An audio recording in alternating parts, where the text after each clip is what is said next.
El cierre del tubo caudal comienza en la región media del nervioso y progresa hacia la región caudal encefálica, hacia la región caudal, y lo hace de forma bastante parecida como si cerramos un cierre.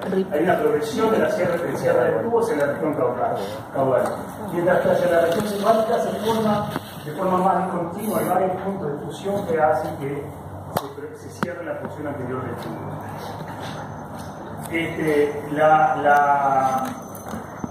Toda la superficie inicialmente está bañada por líquido amniótico. ¿De acuerdo? Cuando estos son los últimos puntos de comunicación, son los neuroporos anterior y posterior, cuando se cierran estos poros, los neuroporos, ese tubo abierto en los extremos ahora pasa a ser una estructura estándar, ¿sí? Cerrado. Todo esto que acabamos de mencionar se llama un proceso de neurulación primaria, en el cual sucede todo lo que hacemos dicho: la placa neural, el desplegamiento, la fusión de los bordes y el rotamiento del tubo por una cavidad que es original. El propio proceso de formación del tubo determina que haya una cavidad adentro. Existe otro mecanismo de neurulación que se llama neurulación secundaria, en el cual esto sucede de forma radicalmente distinta. Lo primero y lo esencial es que las células que dan origen al tubo neural en una neurulación secundaria son células mesenquimatosas, que se agrupan formando una estructura, una masa celular, ¿sí? Y esa masa celular adquiere una cavidad de forma secundaria. Primero se forma la masa y se produce una cavitación dentro de esa masa, que es lo que determina la formación de la luz del tubo. Esta estructura formada por este otro mecanismo luego se comunica con las porciones, con el resto del tubo neural formado por neurulación primaria. Este mecanismo en el humano es un mecanismo bastante marginal, no se conoce bien el alcance de cuánto del tubo neural podría estar formado por este mecanismo. Bueno, pero sin embargo es una de las dos formas en las cuales se puede formar el tubo neural.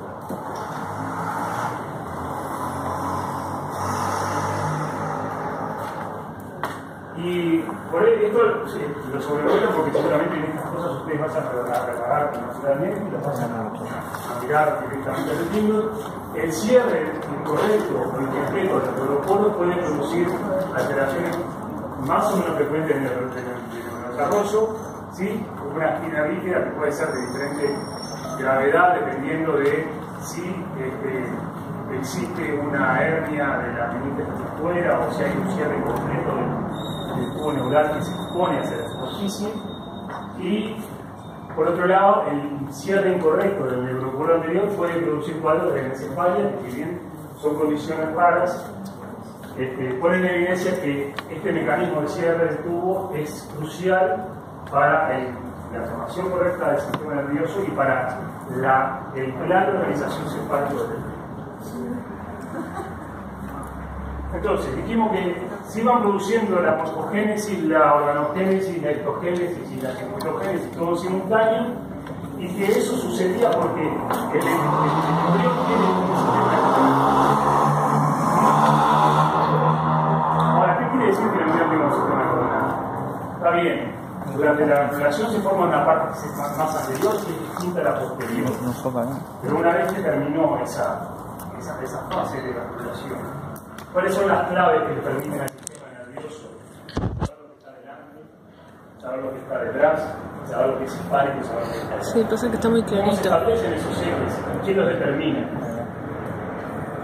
Sí. Por los jugos.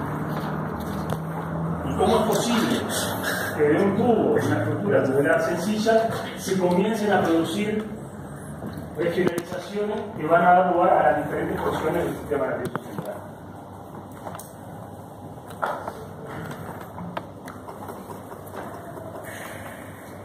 Esto es bastante parecido a las fotitos de la nébula, de la secuencia de fotos de la nébula que yo les mostré. Los últimos estadios son estadios equivalentes a este. Lo que primero se evidencia es la aparición de tres vesículas en la región cefálica, ¿sí? Que van la vesícula más anterior va a dar lugar al cerebro anterior, la vesícula intermedia del cerebro medio, ¿sí? El mesencéfalo, y la porción más posterior al cerebro posterior, en este caso se llama rhombencéfalo, Y ahora vamos a ver por qué se le denomina perfecta etapa del desarrollo. De este estadio de 3 vesículas pasamos a este estadio más complejo, donde el prosencéfalo se divide, se diferencia en un telencéfalo con el esbozo de las vesículas de los hemisferios cerebrales, un diencéfalo, ¿sí? Un mesencéfalo que no sufre transformaciones mayores entre un estadio y otro, y un rombencéfalo que se va a diferenciar en el metencéfalo y en el mielencéfalo. Y cada una de estas vesículas va a dar lugar a todas estas estructuras que más o menos vamos a descubrir en el correr de los próximos minutos. Entonces tenemos una regionalización anteroposterior, la parte anterior empieza a dilatarse y a formar cavidades más grandes, con paredes distintas a las posteriores, y simultáneamente con esos cambios se empiezan a producir el embrión. Y todos ellos, uno a nivel mesencefálico y otro a nivel cervical, hacen que el embrión se pliegue sobre sí mismo, o sea que tienen concavidad ventral. Un tercer pliegue que aparece luego, aparece en el nivel del rombencéfalo y es de cavidad dorsal. Y ahora vamos a ver qué significa ese plegamiento, primero hacia adentro y después de la región rombencefálica hacia atrás.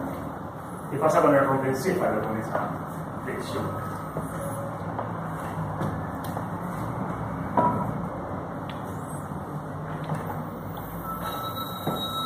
Tenemos la curvatura a nivel del diencéfalo, la cervical, y esta curvatura a nivel del rombencéfalo.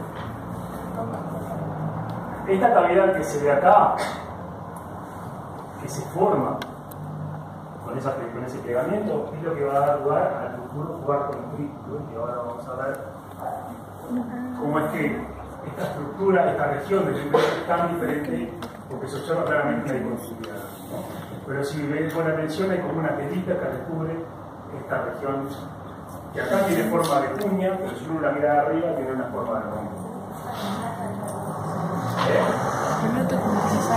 Sí, se forma, el metencéfalo se pliega así y la cavidad que queda entre ambos forma el cuarto ventrículo, que inicialmente tiene una membrana que lo recubre, que no va a ser el techo definitivo del cuarto ventrículo, sino que el techo definitivo del cuarto ventrículo es el cerebro. Y otro rasgo de segmentación y de organización anteroposterior se observa tempranamente. Esta región que vemos acá, si uno remueve esta telita y lo mira de arriba, tiene una forma más o menos rómbica. Pero lo que estamos viendo es el piso del tubo neural. Ahí. ¿De acuerdo? Ese piso tiene una serie de abultamientos y estriaciones que se llaman rombómeros. Son estructuras segmentarias estructuras segmentarias que aparecen en el rombencéfalo y son transitorias aproximadamente en la cuarta semana y luego regresan. Uno no tiene evidencias superficiales de su existencia, pero sin embargo establecen un sistema de referencia que permite la organización de los núcleos que se están desarrollando a ese nivel. Por ejemplo, ¿cuáles son algunos vestigios de la existencia de los rombómeros? Algunos de los pares craneales, como el quinto, el séptimo, el noveno, ¿sí? Inicialmente se localizan en un rombómero específico. ¿De acuerdo? Por ejemplo, el 5, el 7 y el 9 se localizan en el rombómero 2, 4 y 6. Luego eso se desdibuja, pero sin duda en las etapas iniciales del desarrollo eso permite la regionalización de grupos de células que van a dar lugar a estructuras más permanentes, quizás no exactamente iguales, pero en el embrión más avanzado. ¿Cómo es que se señaliza? ¿Cómo es que se produce esta regionalización?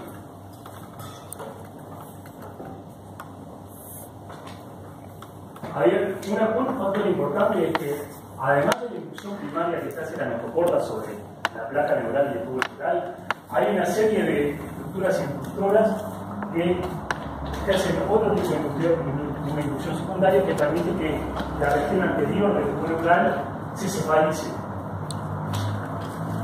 ¿De acuerdo? Por ejemplo, la placa precaudal, algunos elementos de la cresta neural, estas estructuras cefálicas envían señales a esta, en la porción anterior de la notocorda, envían señales que hacen que esa región de tubo se empiece a diferenciar y empiecen a expresar factores de transcripción distintos en las diferentes regiones. Bajo este efecto inductivo, hay una región entre el mesencéfalo y el rhombencéfalo que se establece como un centro organizador de señales. ¿Sí?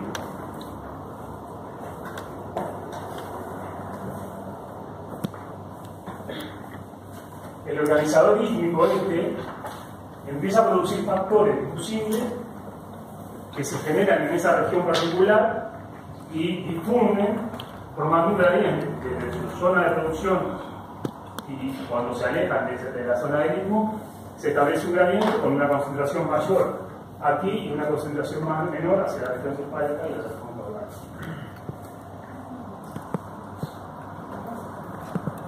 Estas señales, los gradientes de señales, determinan que cada uno de los rombómeros reciba o esté expuesta a un paisaje de señales distintas. No quiere decir que las señales necesariamente sean distintas, pero hay varios gradientes que se establecen en simultáneo y hacen que diferentes gradientes en diferentes orientaciones hagan que en un determinado punto haya una combinación de señales particulares. Y esas estructuras, ese sistema de gradientes permite que cada rombómero esté expuesto a un peso relativo de las señales difusibles determinadas. Y eso hace que cada rombómero se diferencie de forma distinta, exprese factores o diferentes niveles de factores particulares. O sea que hay una diferenciación de las estructuras en el sentido cefalocaudal que es responsabilidad de estos gradientes. Un ejemplo a nivel más caudal, a nivel bien caudal, es el que recién estábamos viendo la región mesencefálica, rhombencefálica y cómo se producían un patrón de señales que permiten la segmentación de la región cefálica. Ahora, esto también ocurre a nivel caudal. No en la regionalización, porque a pesar de que la médula es una estructura en el adulto claramente más segmentaria que el tronco cefálico, porque la médula tiene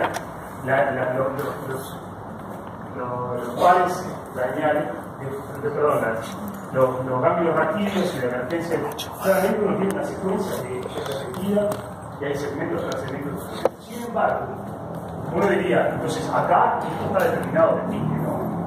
Yo corto la médula en rodajas, genero secciones y cada sección va a ser distinta una de otra y por eso no es así. La segmentación de la médula espinal parece deberse más a las señales que le envía el mesodermo cuando las neuronas proyectan, contactan con las regiones del mesodermo. Esas señales parecen ser más determinantes en el establecimiento de ese ordenamiento segmentario de la médula que los patrones intrínsecos. Y vamos a ver que esto que estamos mostrando acá es distinto a lo que acabo de mostrar. Acá no se generan regiones específicas, ¿sí? Unas distintas de las otras que se pueden diferenciar en estructuras distintas. Por ejemplo, si experimentalmente al mesodermo que está segmentado en zoomites lo disecamos y lo sustituimos por un mesodermo continuo, la segmentación de la médula desaparece en gran medida. O sea que esa segmentación medular, ¿sí?, es dependiente de la existencia de un patrón que es periférico, que no es intrínseco de la médula. Y otro factor que influye son las células de la cresta neural, que son las que forman los cambios de la raíz dorsal. Y esas células que primero son un manto continuo arriba del tubo, cuando migran a su posición definitiva para formar los cambios de la raíz dorsal, no lo hacen todas así como un acento del desorden. Se agrupan, pueden entrar por determinados caminos determinados y no por otros. Entonces todos esos procesos hacen que la médula se organice de la forma que la conocemos. Lo que se observa acá es otra cosa distinta. En la región más caudal, ¿sí?, este es el tubo neural, tenemos una región que prolifera y que está formada por células madre. Estas células son capaces de autorreplicarse y de producir el aumento, un crecimiento del neuroepitelio. ¿Sí? Recuerden, el neuroepitelio es el epitelio del tubo neural. Ese neuroepitelio, que ahora vamos a ver que es un epitelio pseudocertificado, está formado por células pluripotenciales, que son capaces de dar todos los tipos celulares del sistema nervioso central. Ahora, cuando esas células se dividen, dan lugar inicialmente a células que son células madre, y lo que hacemos es expandir la superficie de ese neuroepitelio. Lo que permite esta forma de división es que ese neuroepitelio crezca. En la región más caudal, eso es lo que sucede. El neuroepitelio se replica y va creciendo, bajo la influencia de un factor, el factor de crecimiento fibroelástico 8, que es el que produce este nicho de proliferación y crecimiento de las células del neuroepitelio.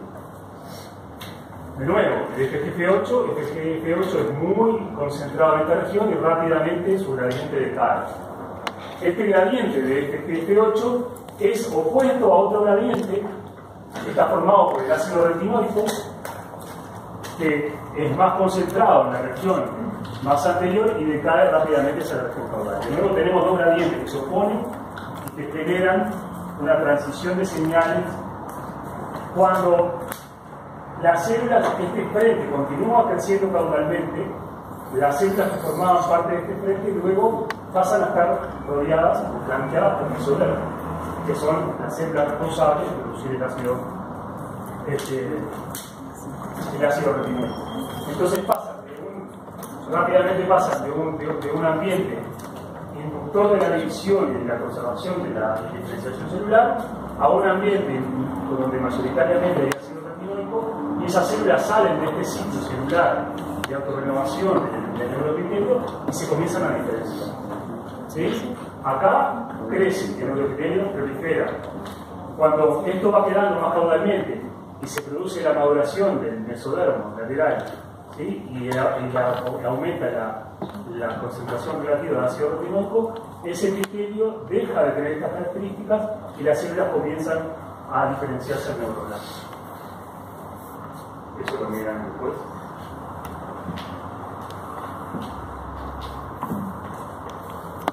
Entonces, más o menos queda claro, o hay algunos ejemplos que podrían explicar cómo es que se genera una diferenciación anteroposterior del tubo neural y cómo es que permite que el tubo se organice y se diferencie en diferentes cosas a diferentes alturas. Ahora, ustedes también saben que el tubo neural no es igual del lado dorsal que del lado ventral. La imagen más fácil que nos permite visualizar esto es la médula espinal. En la médula espinal, si uno toma el canal central como referencia, lo que está dorsal es diferente de lo que está ventral. Lo que está dorsal es más sensorial, o sea, recibe información sensorial, y los elementos ventrales están vinculados al sistema motor. Entonces hay una diferenciación, así como hay una diferenciación anterior-posterior, también hay una diferenciación dorsoventral. ¿Quién es responsable de esta diferenciación dorsoventral del tubo neural? De nuevo la notocorda. Que hace de todo, ¿no? Y después no le pagan porque termina formando parte de la vértebra, desaparece, hace de todo en las etapas tempranas y después termina formando parte de la vértebra. Es una estructura transitoria muy importante y además define la forma de organización y desarrollo de todos los vertebrados. ¿Qué es lo que pasa con la notocorda? Estos experimentos muestran, esta imagen es otra especie familiar, claramente familiar. Esto es una región medular inmadura. Van a ver que la forma de la médula es distinta, que permanece en la notocorda, no encontramos los vertebrales, no tranquila por un hueso. Pero vemos claramente un canal central, y acá aprovecho para diferenciar las diferentes partes del tubo neural. El tubo neural pasa de ser relativamente homogéneo, con células más altas en los costados, células un poquito más bajas en la parte superior e inferior, a tener esta, o sea, cada uno puede reconocer varias láminas. Estas dos láminas laterales, que son más gruesas, están unidas por una placa de piso y por una placa de pecho. ¿Está? Y ya acá está claro que esta región es distinta que esta, ¿no? Pero bueno, ¿qué pasa? La notocorda, si uno la remueve experimentalmente, este patrón de organización que ustedes conocen bien, los ganglios de la raíz dorsal, las raíces dorsales, ¿sí? Saliendo una de cada lado, con una polaridad determinada, se pierde. Y en ausencia de la notocorda, ese tubo neural deja de tener esta regionalización tan marcada y se observa emergencia de nervios raquídeos a varios niveles. ¿De acuerdo? O sea que la notocorda es responsable de la organización dorso ventral del embrión. ¿Qué pasa si uno, por ejemplo, le agarra la notocorda a un embrión y se le implanta una segunda notocorda a otro? Esa organización que se daba a partir de la región más basal se da doble. O sea que la notocorda, no es que la notocorda actúa sobre estas células porque estas células son capaces de responder. En realidad estas células también son capaces de responder. Pero la inclusión tiene un gradiente, nuevamente. El efecto inductivo de la notocorda tiene un gradiente. Y si bien estas células responden de una manera distinta a estas otras, si uno le acerca al elemento inductor, hace lo mismo a todo alrededor del tubo, más o menos, por lo menos las regiones laterales. ¿Qué pasa si removemos la notocorda? Se observa esto, la aparición de múltiples emergencias de los nervios. ¿Y qué pasa si uno corta la comunicación entre el neuroepitelio y la región del piso? Y si uno aleja al elemento inductor, la parte que queda inmediatamente adyacente al elemento inductor desarrolla un patrón estructural normal, mientras que la que se aleja del elemento inductor pierde la polaridad. O sea que la notocorda, a este nivel, en niveles más anteriores, ya vimos en el ejemplo de la formación del istmo, que también la notocorda anterior es responsable de la inducción bueno, en este caso de la posterior, acá estamos hablando de la polaridad dorsoventral. ¿Y quién es el que hace este trabajo? ¿Cuál es el factor difusible? Inicialmente la notocorda está contactando la placa del piso, ¿sí? Y la notocorda, luego como ya habíamos mencionado, son terriblemente difícil de pronunciar. Cada vez que lo digo distinto, pero es el erizo sónico, ¿no? Eso determina que existe un gradiente de sonic ¿Qué pasó?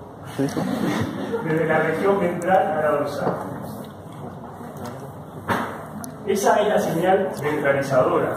Lo que está más cercano a la fuente SHH se va a adoptar características ventrales, y lo que está más dorsal, que recibe menos influencia, va a adoptar menos características dorsales. Pero esto no alcanza para establecer un patrón tan complejo como el de la médula final. Además de existir una señal ventralizadora, o que le da características ventrales al tubo neural, existen señales dorsales que hacen que bajo la influencia de esas señales, de nuevo es un gradiente, no hay un gradiente que tiene un máximo de sonic spectrum de acá hacia acá, y un gradiente de otros factores como BMP o WIN que tienen un máximo en la región dorsal y que decae esos gradientes hacia la región ventral. Entonces hay una competencia de señales dorsalizadoras y ventralizadoras. Y ese gradiente de nuevo establece que en el espesor del tubo haya como combinaciones particulares de la influencia de estos factores que permitan que se formen un montón de tipos de neuronas distintas en la médula espinal que ustedes ya han analizado. La médula espinal es una estructura reticular en apariencia muy sencilla, pero cuando uno analiza el circuito local que reside dentro de la médula de la sustancia gris, observa que hay un montón de tipos de interneuronas distintas, que están las motoneuronas, y que pasan un montón de cosas con respecto al circuitario allá adentro que requieren del establecimiento de un circuito particular. Hay un circuito, y para que todos esos tipos celulares se puedan diferenciar, el sistema se vale de este gradiente opuesto de factores que hacen que se dividan en estas regiones que permite la diferenciación de varios tipos de células. Siempre hablamos de las neuronas, ¿no? Ahora vamos a hablar un poco de la vida. La notocorda que segrega el sonic spectrum luego induce a la placa del piso a liberar este mismo factor. voy buscando estrategias para no repetir.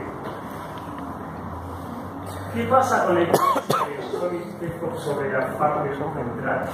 Inicialmente son efectos, cuanto más lo repito, más me equivoco, induce al neuroepitelio a que salga de esa fase autoproliferativa, ¿vieron? Que habíamos hablado hoy. Las células del neuroepitelio, que son pluripotenciales, se dividen de forma simétrica, dan lugar a más células. Bueno, en un momento esas células salen de ese ciclo y se comienzan a formar precursores de los tipos celulares que nosotros conocemos. Inicialmente, SHH es responsable de la inducción y la diferenciación de las motoneuronas en la porción ventral. Esta señal induce al neuroepitelio de esa región a que se diferencien, se formen neuroblastos que se van a comprometer a formar motoneuronas. Cuando ese ciclo terminó, ¿no? La señal actuando sobre el neuroepitelio produjo un número apropiado de motoneuronas, esa misma señal actuando sobre una región bastante similar o aledaña hace que el neuroepitelio empiece a producir precursores de oligodendrocitos. O sea que tenemos una misma señal que, dependiendo de la historia previa de esa región, puede tener efectos distintos. ¿Está? Y bien, uno dice, perfecto, las motoneuronas, esa señal de entrada hace que las motoneuronas se diferencien en esa región, que es donde efectivamente tienen que quedarse. Pero lo interesante y curioso es que los oligodendrocitos se diferencian inicialmente solo acá, se producen en la región central. Y los oligodendrocitos que se producen ahí luego tienen que migrar al resto del tejido nervioso para colonizar otras regiones. Pero a diferencia de los neuroblastos, los precursores de los oligodendrocitos y de los otros tipos gliales sí se pueden dividir. El neuroblasto nace y ya pierde su capacidad de división. ¿De acuerdo? Y esto ya nos da el pie para hablar de... Hablamos de morfogénesis, organogénesis, y ahora vamos a hablar de histogénesis. Empezamos a hablar de qué le pasa a las células del neuroepitelio. Es un neuroepitelio que dijimos que era un epitelio pseudoestratificado. Este es un holograma diferenciado, y acá se ve cómo hay núcleos a diferentes alturas. Y ahora vamos a ver qué es lo que, por qué está ese núcleo a diferentes alturas. Yo les comenté cuando les hablé de la proliferación del extremo caudal y de la influencia del FGF8 que hay una forma de división celular que lo que hace es que las células que se forman sean exactamente iguales. Y cuando uno tiene una célula madre pluripotencial, lo que hace con ese tipo de división es generar más células madres pluripotenciales, que a su vez cada una de ellas puede dar más células madres pluripotenciales y así sucesivamente. Ahora, en un momento, para que se produzca una histogénesis, una generación de un tejido particular diferenciado, ese ciclo proliferativo tiene que terminar y empezar otro tipo de división celular que conduzca al establecimiento de precursores que se puedan diferenciar en neuronas, oligodendrocitos, astrocitos, fibrosos, etc. ¿De acuerdo? Y este esquema, que parece muy pavo porque es una caricatura, es muy complejo. Primero que nada, y antes de entrar en los detalles, esto nos sirve para... Vieron que acá es como una onda, ¿no? Y si uno continúa esto así, esta onda tiene una duración bastante prolongada. ¿Qué quiere decir que esto tiene una onda? Hay un ciclo de comportamiento del neuroepitelio. Y este ciclo es lo que determina que estos núcleos estén a diferentes alturas. ¿Qué es lo que pasa? Las células, los núcleos que están localizados en la membrana limitante interna, que en realidad es la lámina basal, están en fase S de la síntesis de ADN. Están duplicando su ADN.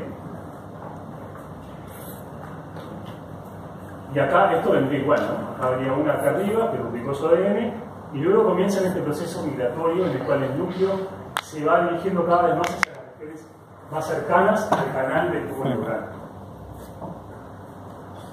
Cuando llegan a la región más central del neuroepitelio, se comienza a formar el uso mitótico, se comienzan a formar los polos y se establece una placa metafásica. Es lo que está sintetizado acá. Tienen que ver con una rayita.